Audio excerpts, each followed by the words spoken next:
అసలు నువ్వెవరు? ఏదో దూర బంధువుని తీసుకొచ్చి నేను ఉద్యోగంలో పెట్టాడు మా అన్నయ్య. ఆయన నీకు ఉద్యోగం ఉంది కనుక సరిపోయింది, లేదంటే పేదవాళ్ళ బాధ ఏంటో నీకు బాగా తెలిసేది. సరే సరే నువ్వు చెప్పాగా, తప్పకుండా చెప్పు. రేపు మన ఆఫీస్కి వచ్చి కలుస్తాను కదా, నేను చూసుకుంటాను. థ్యాంక్స్ అన్నయ్య, థ్యాంక్ యూ సో మచ్. నువ్వు ఇంత మంచివాడు కనుకే ప్రజలందరూ నిన్ను మంచివాళ్ళ అభిమానిస్తున్నారు. నువ్వు చెప్పిన తర్వాత తప్పుతుందా? చెల్లి చెప్పిందంటే అన్నీ చెయ్యాలి. థ్యాంక్ యూ అన్నయ్య, థ్యాంక్ యూ సో మచ్. నాకు చాలా హ్యాపీగా ఉంది. ఓకే, అన్నీ వస్తాయి. కబురు చెప్పాడు, ఈ లోపు మాట్లాడాలి. సరే అన్నయ్య, ఇప్పుడే వెళ్ళొస్తాను.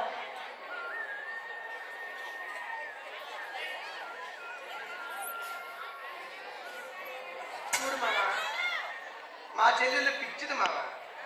మనం నిజంగా రాజకీయంలో ఉన్నామంటే అందరికీ మంచి చేతనం అని పిచ్చిది నమ్మేస్తుంది మామ. మాటలు నమ్మే ఈ ప్రజలు మనకు ఓట్లేశారు. ఆ రోజు వాళ్ళకి కావాల్సింది కరెంటు నోటు, తాగడానికి కోట బాట్లు. నువ్వు అనేది నిజమే మామ. జనాలకి రాజకీయ నాయకుడు ఎలక్షన్ కోసం వచ్చినప్పుడు ఏ హామీలు ఇచ్చాడో, ఏం నెరవేరుస్తున్నాడో అవన్నీ అనవసరం. ఓటు వస్తేపటికి 2000 అందిందా, కోట్ల నిందా, సార్ అలా అడిగింది నాకు అందలేదు. అది ఒక్కటుంటే చాలు మామ. అవును సార్, పిచ్చి జనాలు. మీరు చెప్పింది అక్షరాల నిజం సార్. ఆ రాజకీయ అవసరం తీరిపోతుంది, కానీ దేశం ఎటు వెళ్ళిపోతుంది అనేది వాడికే అనవసరం సార్. చూడు మామ, ఇది ప్రజాస్వామ్య దేశం. ఇక్కడ ఎవరిష్టం వాడిది. దొరికినోడికి దోచుకున్నంత అడిగే నాదుడే లేడు.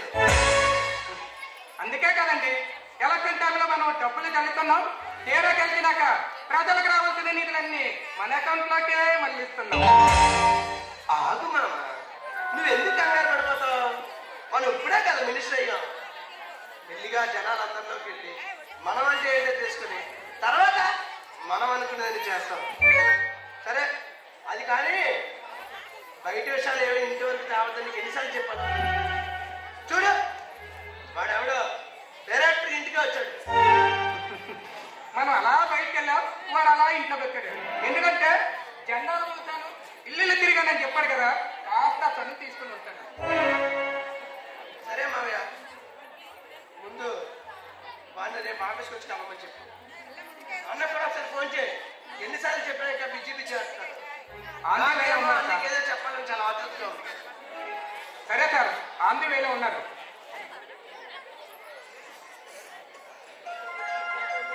హలో, ఓకే ఓకే మామా. సార్ అన్నీ వచ్చాడట, ఒకసారి డోర్ లాక్ ఓపెన్ చేయి.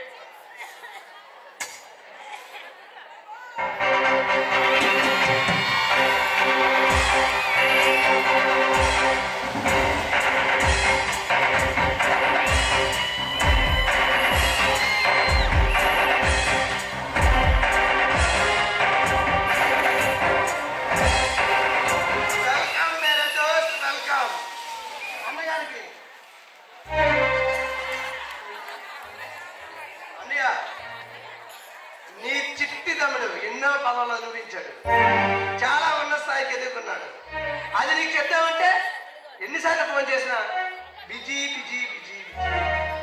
ఎన్నిసార్లు కబురు పెట్టాలి? మన కుర్రోళ్ళకి కూడా పంపించాలి. అన్న బిజీ.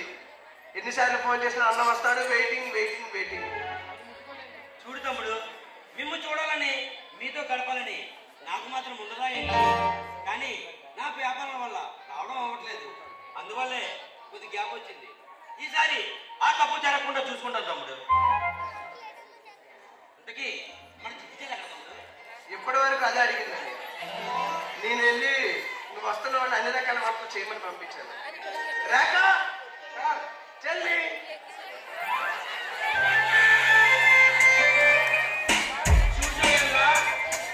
ఎన్నాళ్ళగా నువ్వు సామాన్యుడు కాదు, ఎంపీని. నువ్వు చాలా జాగ్రత్తగా ఉండాలి.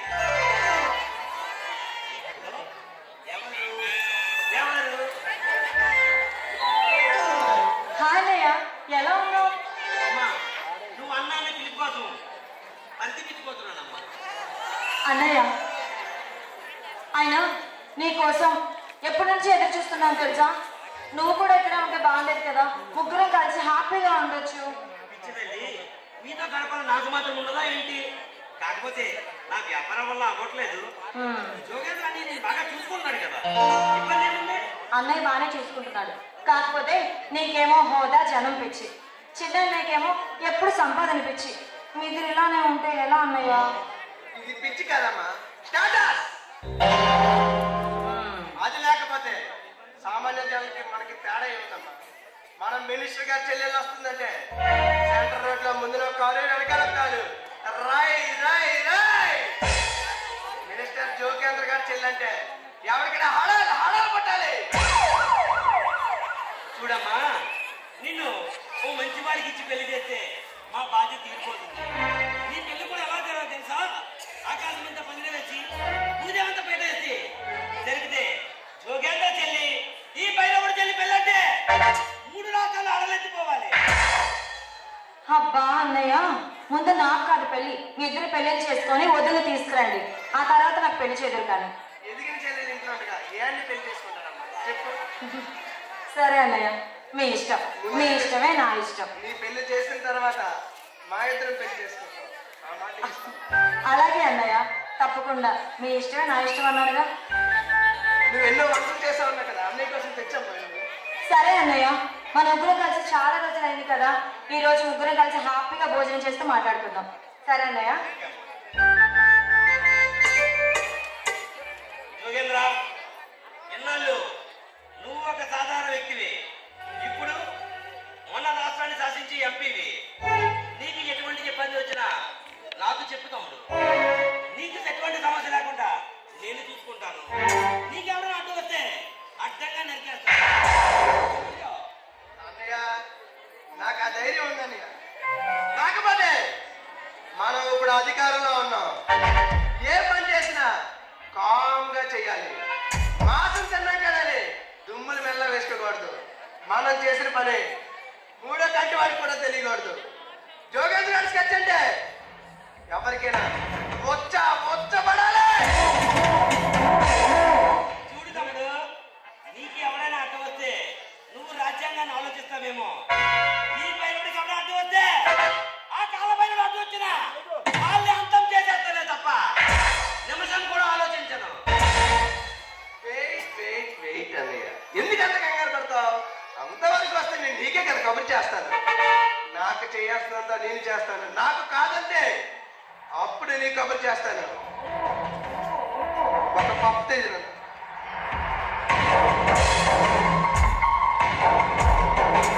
చూడు జోగేంద్ర, ఈ రాజకీయంలో విషనాగులు ఉంటాయి, కాలసర్పాలు ఉంటాయి. నువ్వు చాలా జాగ్రత్తగా ఉండాలి. ఏ నాగుపాము కాటు వేసినా, ఏ విషసర్పం అడ్డు వచ్చినా నీ అన్న భైరవుడు ఉన్నాడని మరిచిపోవద్దు. అన్నయ్య, నేను వైకుంఠపాలలో పావులు పదాయకుండా డైరెక్ట్ 1 నుంచి 100కి నిశ్చితకి ఎగురు వచ్చినామన్నా. నాకు తెలుసు, నన్ను చూస్తే సెంట్రల్ గవర్నమెంట్ ప్రతి ఒక్కడు హడాలి హడాలి హడాలి. ఎప్పటి వరకు మన రాష్ట్రాన్ని శాసించాం, ఎక్కడి నుంచి దేశాన్ని మొత్తం శాసించబోతున్నాం. కేంద్రం మన చేతుల్లో ఉంటుంది. Forest never, police department never. నీకెవడైనా ఎదురు తీస్తే ఆ సిఐని డిఐజిని 6 నిమిషాల్లో చిటికేసి మార్చేస్తా. నీకు ఎవరు సపోర్ట్ చేస్తే వాళ్ళే మన గవర్నమెంట్ లో ఉంటారు. అదిరా జోగేంద్ర, మనకు కావాల్సిందే. నువ్వు రాజకీయంలో మోడలేరు మహారాజుగా ఎందుకు? ఈ స్మగ్లింగ్ లో ఈ బయట మోడలేరు మహారాజుగా ఉంటాడు. రాష్ట్రాన్ని కాదు, దేశాన్ని కాదు, సమూలంగా నాశనం చేసేద్దాం.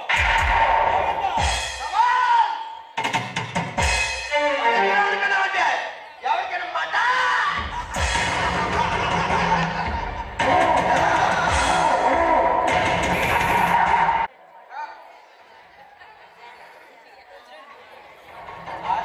వార్తలు ఏమైనా వచ్చాయా? ఏం సార్?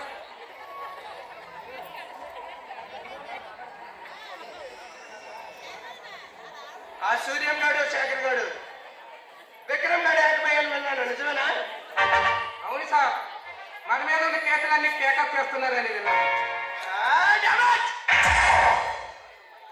ఆ విక్రమ్ గారిని చాలా తక్కువ అంచనా వేశాం. ఇంకా సూర్య గాడు 5 రూపాయల పేపరే కదా అనుకున్నాను. మన కేక్ మేకే కూర్చుంటున్నాడు. వాడి మీద కూడా మంచి ప్లాన్ చేయాలి. తప్పకుండా సార్. ఏ జోగేంద్ర, ఏమైనా ఇబ్బంది ఏమున్నా ఏంటి చెప్పు. నా దగ్గర ఇప్పుడు మొహమాటం పడక. ఈ దేవతలు మొహమాటం పడ్డాము మనల్ని తొక్కుకుంటూ పోతారు. మొహమాట పడకుండా నాకు చెప్పు, వాడిని మటా చేసేస్తా. అన్నయ్య నువ్వే కంగారు పడకన్నయ్య. కాలుకి ముళ్ళు గుచ్చుకుందని ముళ్ళునే తీయాలి, కాళ్ళు నరికేసుకోంగా. అలాగే ఇది కూడా.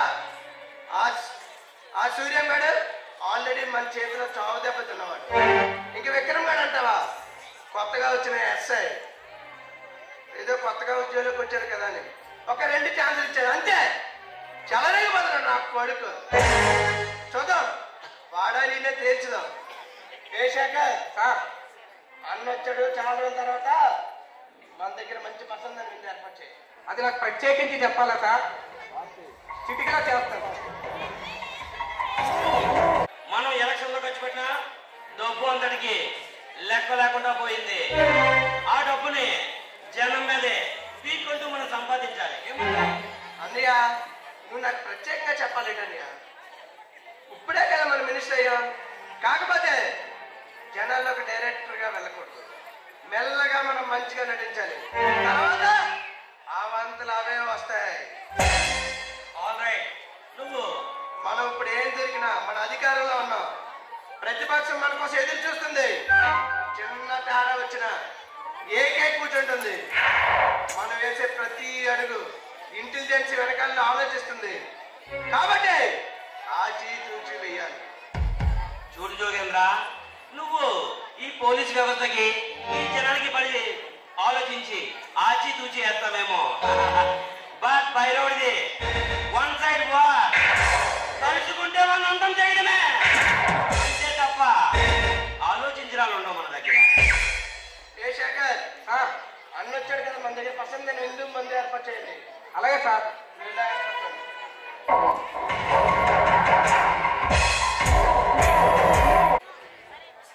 భైరవా, నేను మళ్ళీ కలుస్తాను. ఓకే. నేను కూడా పార్లమెంట్ మీటింగ్కి వెళ్ళాలి. మనం పార్లమెంట్కి అర్జెంట్గా వెళ్ళాలి. మిగతా వ్యవహారాలన్నీ నువ్వు చూసుకో. అలాగే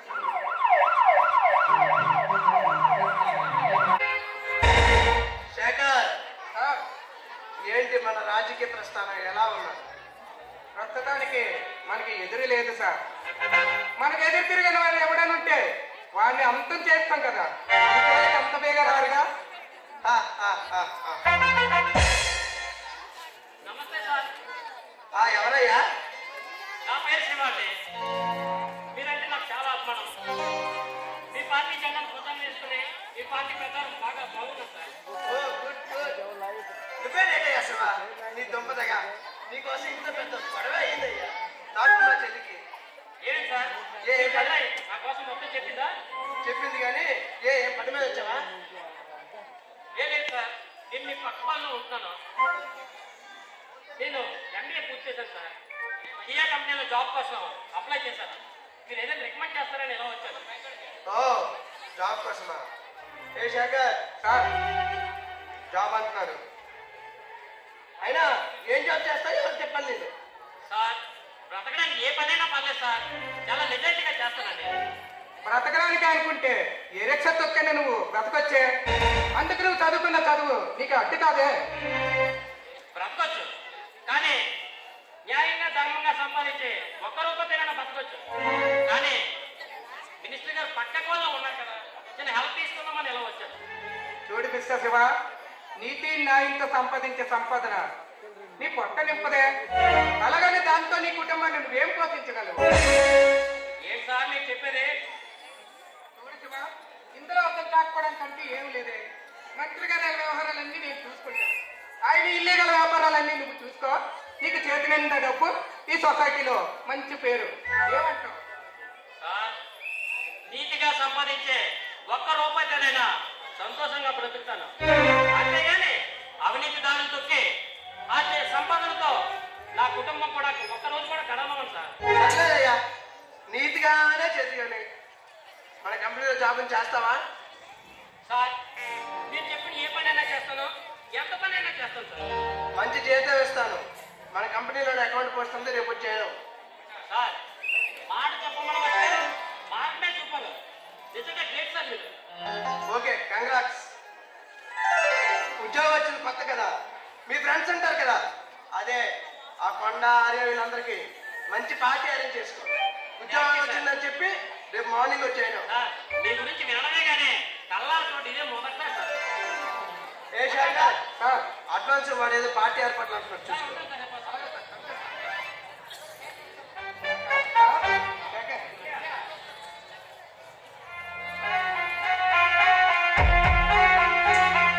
ఎమ్మెల్యే గారు అక్కడ ఫోటోలు తీసుకుందాం అనుకుంటున్నాను.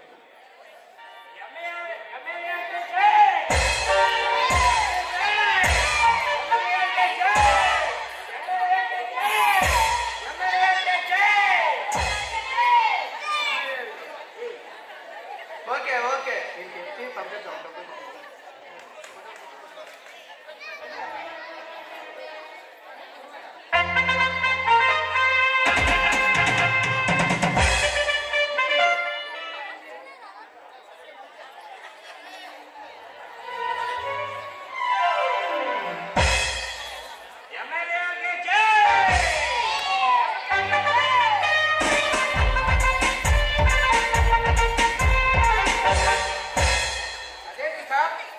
వాడికి అలాంటి అవకాశం ఇచ్చారు, వాడేమో నీతి న్యాయం అంటున్నాడు.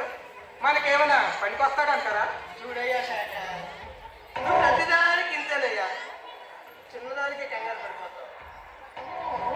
వాడికి ముందు మంచి డబ్బు ఇచ్చి మన ఆఫీసులో జాయిన్ చేస్తాం, తర్వాత మన లెక్కలన్నీ వాడే చూసుకుంటాడు. వాడు ఏం చేస్తే అదే నీతి. మన ఇల్లీగల్ అవ్వాలని వాడితోనే చేస్తా నేను. బా మీ బుర్రే బుర్ర సార్.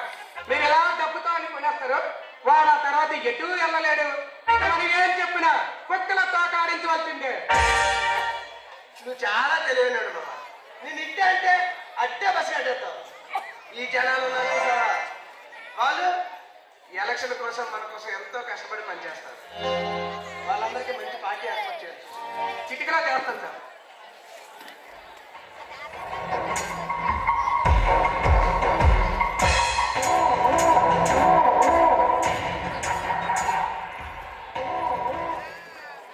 జోగేంద్ర, మంత్రి అయ్యావని సంబరపడకు. నువ్వు చేసిన అన్యాయాలు అక్రమాలు ఇవన్నిటికీ కాలం చెల్లే. నీ పాపం పండిన రోజున నువ్వు నీ బలగం నువ్వు అక్రమంగా సంపాదించుకున్న నోట్ల కట్టలేవి కూడా నా నుండి నిన్ను కాపాడలేవు. ఎవరాడు నా స్థావరానికి వచ్చి నన్ను పేరు పెట్టి సంపాదిస్తున్నావు? బ్రతకాలని లేదా లేక సూసైడ్ చేసుకోవడానికి నా దగ్గరికి వచ్చావా? నేను ఎవరినా నీలాంటి చీకటి రాజకీయాలు చేసే రాజుల అంతం చూడటానికి, నీ నుండి మా అమాయక ప్రజలను కాపాడడానికి కోసం, ముఖ్యంగా నీ దుర్మార్గులు జరిగిన నా ప్రజలు చిక్కుకోకుండా చూడడానికి, అన్నిటికంట నీ నిజ స్వరూపం బయట పెట్టి ఈ ప్రజలకి మొత్తం తెలియజేసి నిన్ను జైలుకు పంపేలా ఈ జనాన్ని చైతన్యపరచడానికి ఉదయించిన సూర్యం రా. వీడి పేరు సూర్యం. ఒకప్పుడు జర్నలిస్ట్ గా చేరి ఆ ఉద్యోగానికి రిజైన్ చేసి జనం విప్లవం చైతన్యంటూ జనాల్లో పిచ్చి తిరుగుతున్నారు సార్. ఓ, అప్పుడు జనం కోసం పిచ్చి రాతలు రాస్తూ జనాలను విసిగిస్తూ ఎటో పారిపోయాను అనుకున్నాను. ఇప్పుడు ఈ జనాన్ని ఉద్ధరించడానికి వచ్చిన సూర్యుడు నువ్వేనా? అవునురా, నీ నుండి మా అమాయక ప్రజలను కాపాడటం కోసం, నీలాంటి మృగాల నుండి వాళ్ళని కాపాడి వాళ్ళకి కళ్ళు తెరిపించి వెలుగు నింపి చీకటి నిజత్వం చూపించడానికి వచ్చిన సూర్యాన్ని రా. సరే, అప్పుడు నేను ఎంపీని, ఇప్పుడు సెంట్రల్ మినిస్టర్ని. అప్పుడు ఏనుగులు అంటారు, ఇప్పుడు 100 ఏనుగులతో సమానమైన మొదటి ఏనుగుని నేను అడిగేస్తే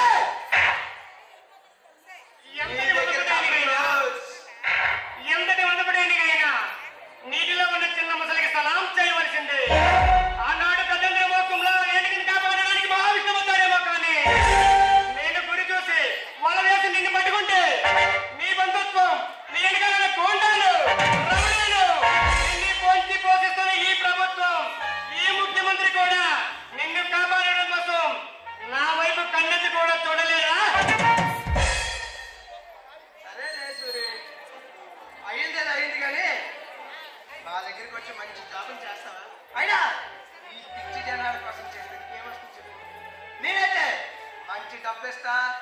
మంచి ఫారెన్ ట్రిప్లు తెప్పిస్తాను. మంచి ఎంజాయ్ ఉంటుంది. రే జోగేంద్ర, నీ నక్కమేం రాజకీయ తెలివితేటలు నా దగ్గర చూపిస్తున్నావా? నువ్వు ఎంత మధ్య పెట్టినా నేను లొంగుతాను అనుకుంటున్నావా? ఆనాడు జనంలో ఉన్నప్పుడే జనం కోసం కలం వాడినవాడ్రా. ఈ రోజు ఇదే జనం కోసం తిరుగుతున్నాను. నువ్వు, నీ డబ్బు, నీ విశాలవంతమైన జీవితం నాకు వెంట్రుక మొక్కతో సమానం.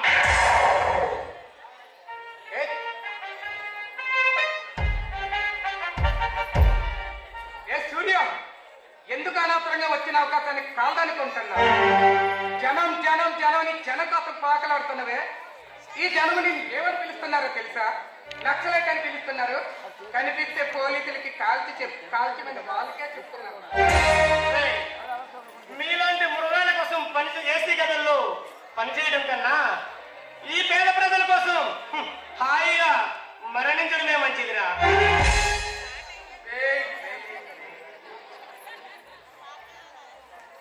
చూడు సరే, నువ్వెంత ఆశపడుతున్నావు నా అధికార బలం ఉపయోగించి నిన్నే ఒక పిచ్చి కుక్కని కాల్చినట్టు జీవీఎంస వాళ్ళతో కాల్పించేస్తాను.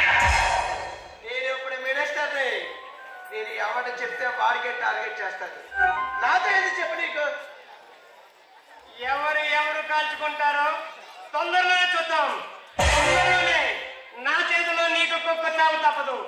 నువ్వు నీ చీకటి వ్యాపారాలు చేయడం కాదురా, నా కంట్లో పడ్డారు. చుక్కలు చూస్తారు. చెప్తుంది నీకు బుర్ర పంచాలా? నేను ఒక్కసారి మా అన్న కబురు చెప్తే నిన్ను ఆడవల్లోనే అడ్డంగా నరికేస్తాడు. సజీవ దహనం చేస్తాడు. ఏదో కాస్త టైం ఇచ్చాను కదని రెచ్చిపోతున్నా. జాగ్రత్త. చూడు జోగేంద్ర, ఇక్కడ నీ నీచ రాజకీయం, అక్కడ నీ చీకటి సామ్రాజ్యం అన్ని ఒకేసారి కొంకణ వేస్తే కూల్చేస్తాను. నీకు నీ ఇక్కడ నుంచి కాలరాత్రులే. జనని చంద్రబాబు మిశ్రా కర్యాత తీసి స్వర్గం చేయాలి. పెద్దలు జన్మనిచ్చిన కన్న తల్లిదండ్రుల కన్నా మాతృభూమి విలువైంది. అలాంటిది ఈ జగన్మాత ఒడిలో జీవిస్తూ ఈ దేశానికి ద్రోహం చేస్తున్నా. నువ్వు నీ ఇక్కడి నుంచి రోజులు నిమిషాలు గంటలు లెక్క పెట్టుకోండి. చావు గడియలతో నిద్ర చేస్తారు మీరు.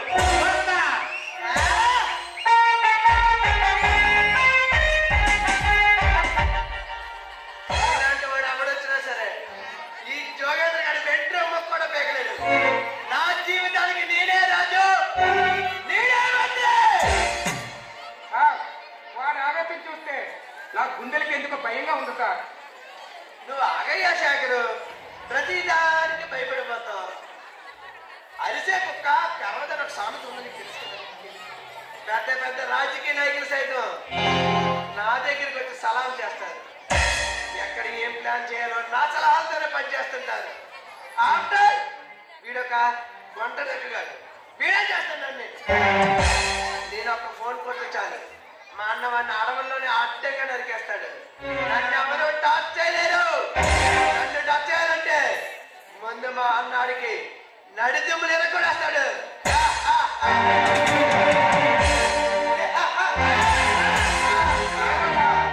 వాడు ఆవేశం చూస్తే నాకు అందుకో భయం వేసింది. కాస్త మీ మాటలు విన్నాక నా మనసు కుదిరి పడింది సార్. నేను చూసుకుంటాక చూద్దాం ఏమవుతుందో. ఆవేశంతో వచ్చాడు. మన ఆవేశం అంటే అరిములతో కాకుండా చేతులతో చూపుతాం. అలాగే సార్. పార్లమెంట్కి వెళ్దాం, నువ్వు ఏర్పాట్లు చేయి. అలాగే.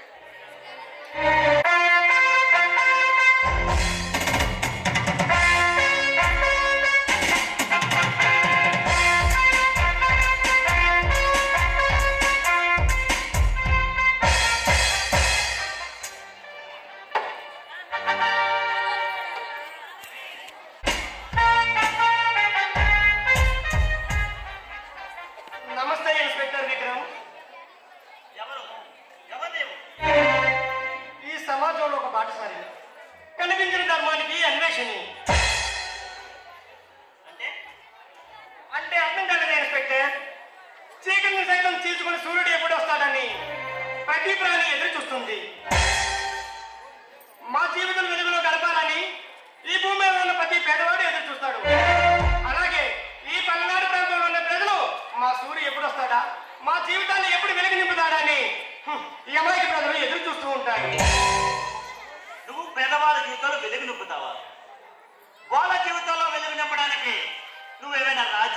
నాయకుడువా లేక ఏదైనా ప్రభుత్వ ఉద్యోగమా?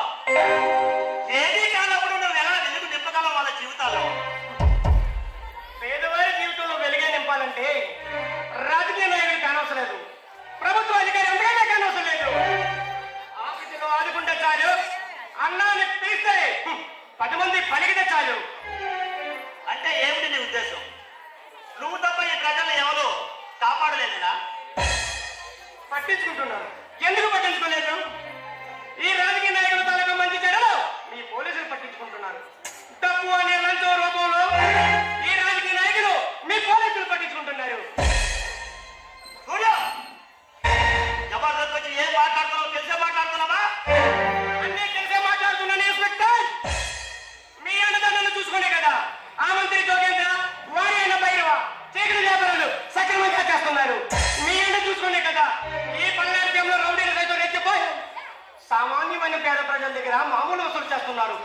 మీ అన్నదాన్ని చూసుకునే కదా పేదవాడికి రావాల్సిన ప్రభుత్వ నిధులు రాకుండా ఈ రాజకీయ నాయకులు రాబందులా మేచేస్తున్నారు. చెప్పండి సూర్య, ఏం మాట్లాడుతున్నావు? నేను ఈ రాజకీయ నాయకులకు ఉండడానికి అండగా ఉంటున్నానా? అమ్మాయికి ప్రజలకి ద్రోహం చేస్తున్నానా?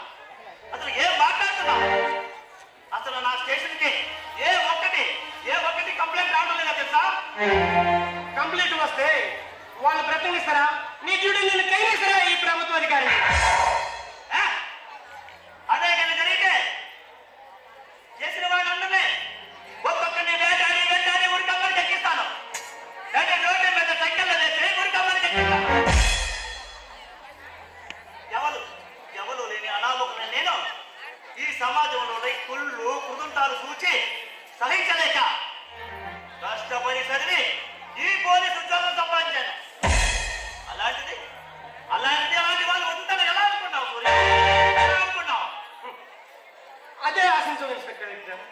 ఒక నిరుపేద కుటుంబంలో పుట్టి ఉన్నత చదువులు చదివి పోలీస్ ఆఫీసర్గా ఉద్యోగం వచ్చాక ఈ పలనాడు సీమకే వచ్చావు. రాగానే ఇక్కడున్న ప్రజలందరూ ఆనందంతో ఎన్నో ఆశలు పెట్టుకున్నారు. వాళ్ళ ఆశలు నిన్ను నిరాశలు చేశావు. ఈ రోజు రేపు ఎల్లుండో వాస్తవాన్ని ప్రజలు చూస్తున్నారే కానీ నీలో మార్పు రాలేదు. నెలల సంవత్సరాలు గడుస్తున్నా ఆ మంత్రి జోగేంద్రకి వస్తా స్మరిస్తున్నావు కానీ ఏనాడైనా మా పేద ప్రజల కోసం ఈ ప్రాంతాల కోసం ఆలోచించవా? చెప్పు. ఏ ఇంత ఆవేశం ఉన్నవాడివి ఎందుకు ఈ అన్యాయాలు చూస్తూ సహిస్తున్నావు? సూర్య, నాలోని శాంతాన్ని చూస్తున్నావు తప్ప నాలో ఉన్న రుద్ర నేత్రం నువ్వు చూడలేదు. నేను మూడో కళ్ళు తెరిచేదనుకో ఈ సమాజంలో గుండాలు రాజకీయ నాయకులు వాస్తవమైపోవాల్సిందే. నా చిన్ననాటి స్నేహితుడు రాజారావుతో తన భార్య నిర్దాక్షిణ్యంగా హత్య చేస్తే యాక్సిడెంట్ గా చిత్రించిన ఈ గుండా రాజకీయ నాయకులు ఎంత దూరం వెళ్ళినా సరే పట్టుకుంటాను. నీ స్నేహితుడు రాజారావుని హత్య చేసింది ఎవరో నీకు తెలుసా? లేదు, తెలియడం లేదు. రాత్రి పగలు కష్టపడుతున్నాను కానీ ఈ డిపార్ట్మెంట్ కి ఏ ఆధారాలు కూడా దొరకనివ్వడం లేదు నా కొడుకులు. ఈ ఆధారాలు ఎన్నో ఆధారాలు. ఈ ఆధారాలు నీకు ఎదిగిస్తే నువ్వు నిజంగా శిక్షిస్తావా? ఈ ప్రభుత్వం నీ డ్యూటీ నిన్ను చేయనిస్తుందా? చెప్పు. నా చేతికి ఆధారం దొరకాలి కానీ అది ఎటువంటి భూమినాడైనా ఎటువంటి రాజకీయ నాయకుడైనా పిఎం ఎవరైనా అవసరం వారి చేతికి నడి రోడ్డు మీద సైకిళ్ళు వేసి ఉరికమ్మని ఎక్కిస్తాను. అప్పుడే నా ఫ్రెండ్ రాజారావుకి ఆత్మ శాంతి చేకూరుస్తుంది. చెప్తాను చూడు. గత 5 సంవత్సరాల క్రితం పల్నాడు జిల్లా ప్రజలకు వెలుగు నింపుతుంది. వెలుగుతున్న వెలుగు ఒకేసారి ఆగిపోయింది. అసలు ఏం జరిగిందని రిపోర్ట్ ఉద్యోగులు ఉంటూ దర్యాప్తు జిల్లాను ఇదంతా 5 సంవత్సరాల క్రితం ఏం జరిగిందంటే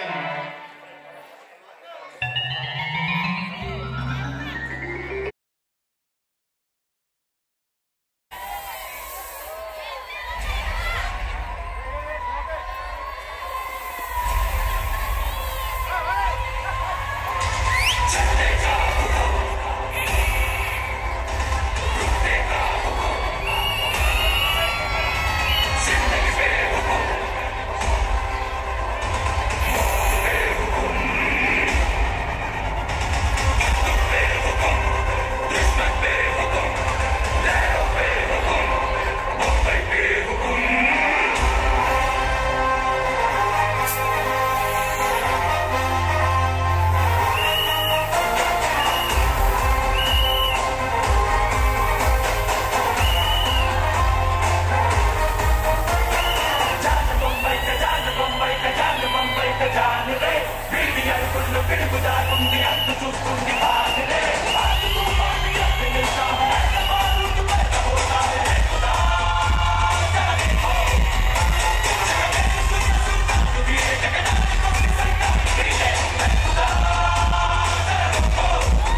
రాజీ, ఈ భైరవుడు గురించి ఈ సమాజం ఏమనుకుంటుందిరా?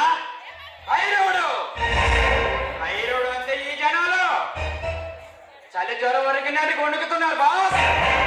దానికి కారణం మనం చేసే హత్యలు, మానభంగాలు, దోపిడీలు తలుచుకుంటూ జనాలు గుండెలు వణుకుతున్నాయి బాస్. బాస్ నీ పేరు చెప్పగానే చిన్నపిల్లలు ఉచ్చపోసుకున్నారు, కన్ని పిల్లలు కాలు కూరలో బారిపోతున్నారు.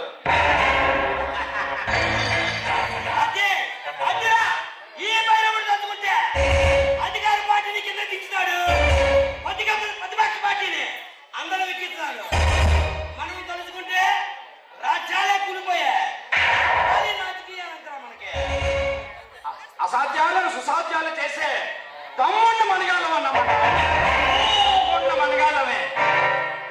మీరు ఎంతటి పని సాధిస్తారు బాస్. బాస్, నేను ఈ పని సాధించడానికి ముఖ్య కారణం ఏంటో తెలుసా? చెప్పండి బాస్. మీ ఇద్దరు నాకు ఎంత అనుచర వర్గం ఉన్నా నేను నమ్ముకుని మాత్రం మీ ఇద్దరు. మీరు ఎలాంటి వాళ్ళో తెలుసా? ఆ విష్ణుమూర్తి దగ్గర శంకు చక్రనామాలు, శివుడి దగ్గర త్రిశూలము, పాము లాంటి వాళ్ళు. నమ్మకం ఉన్నందుకు చాలా థ్యాంక్స్ బాస్. బాస్ స్థాయి లేకపోయినా నీతో పాటు మాకు కూడా అన్ని బిజినెస్ లో పార్ట్నర్షిప్ ఇచ్చి ఈ మనసులో మాకంత స్థానం ఉన్నందుకు మీకు ధన్యవాదాలు బాస్. మిమ్మల్ని వాటితో ఎందుకు సంబోధించానో తెలుసా? అవే విష్ణుమూర్తిని, శివుని ఎలా కాపాడుతున్నాయో మీరెంతో నన్ను ఎలా కాపాడుతున్నారు. అంతేకాకుండా మనం చేసే ప్రతి వ్యవహారంలో ఎటువంటి రోజుకొచ్చినా దాన్ని మూడో గంటి వాడు తెలియకుండా మీరు సమూలంగా నాశనం చేసేస్తారు. ఏమంటారు? బాస్ మీరు చెప్పేది అక్షరాల నిజం బాస్. బాస్ నీ ప్రాణాలకు మా ప్రాణాలతో ఎవడైనా నిన్ను దాటాలంటే మమ్మల్ని దాటుకొని ముందుకు రావాలి. ఈ ప్రాణాలకు ఆ ప్రాణాలు అడ్డేసి మిమ్మల్ని కాపాడుకునే బాధ్యత మాకున్నది బాస్. బాయ్, తమ్ముడు జోగేంద్ర నుంచి ఫోన్ ఏమొచ్చిందా? తమ్ముడు రాజకీయాల్లో దిగుతున్నాడని చిన్న వార్త వినిపించింది. ఏమిటి? ఒకసారి జోగేంద్ర కాల్ చేయి. Boss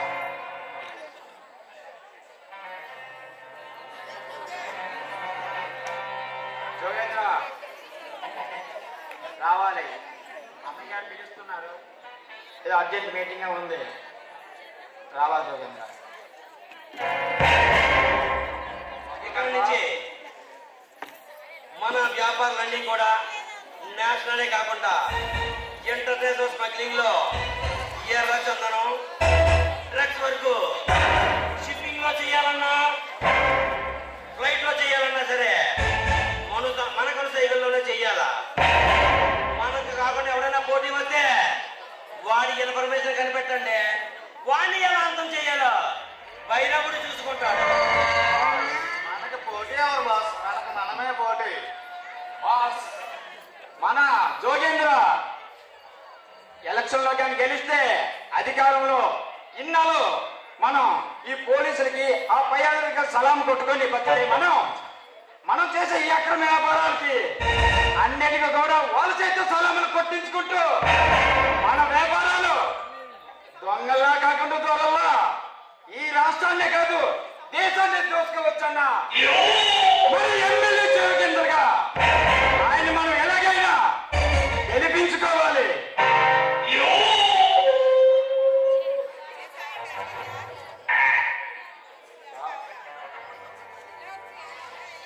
hello hello hello brother.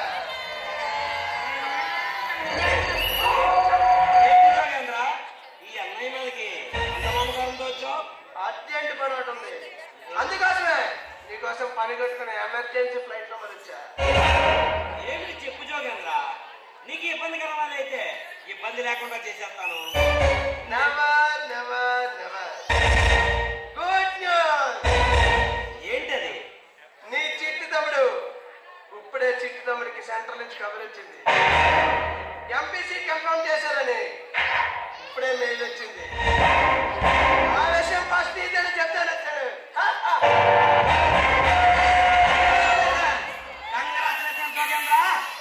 నువ్వు రాజకీయాల్లో ఎంపీ అయితే మనకి ఈ రాష్ట్రంలో ఎదురుండదు. అడ్డం వచ్చిన వాళ్ళు అడ్డంగా నిలిచేస్తాము. నేను ఎప్పుడు విజయాన్ని సాధిస్తానండి. నీకు ఎంత కావాలన్నా డబ్బు, ధనం, మార్గం ఏది కావాలన్నా నేను చూసుకుంటాను. కాకపోతే మనకు ఒకటి కావాలి, ఎంపీ సీటు. అది గెలిచి నా చేతిలో పెట్టు, ఈ రాష్ట్రాన్ని అల్లకల్లోలా చేసేస్తాను. నువ్వు నాకు ప్రత్యేకంగా చెప్పవసరం లేదండి. నువ్వు డబ్బు అడిగితే నా మాస్టర్ మైండ్ తో జనాల్ని ఎలా కొనాలో, ఎలా ప్లాన్ చేయాలో వైకుంఠ పాలాట్లో డిస్ట్రిక్ట్ ఛాంపియన్ నాకు మాత్రం తెలుసు. ప్రతి ఒక్క ఓటరు మాకే ఓటేస్తారు. అరే కాజే, అరే కాలే, తమ్ముడికి ఎంపీ సీట్ ఇచ్చిన ఆనందంలో పసందైన నిన్ను చేసుకుందాం. యోగేంద్ర, ఈ ప్రజల దగ్గర మంచిగా నువ్వు నటించు. ఎవరిని ఎక్కడ ఎలా మడతట్టాలో ఆ పని మేము చూసుకుంటాం. కాలే కాశీ, ఇక్కడి నుంచి మనం అందరు జనాలతో మంచిగా ఉండాలి. ప్రతి ఓటు కూడా ఎంత డబ్బైనా సరే ఐ వాంట్ ఎంపీ. ఈ జోగేంద్ర గారి కోసం ఎంత మంది ఎన్ని చేసినా నేనే ఎంపీ. మీరు తమ్మున్న మగాళ్ళతో ఉన్నారు, ఆ విషయాన్ని మర్చిపోవద్దు. మీ వెనుక భైరవుడు వెనుక మేము. మా సపోర్ట్ ఉన్నంత వరకు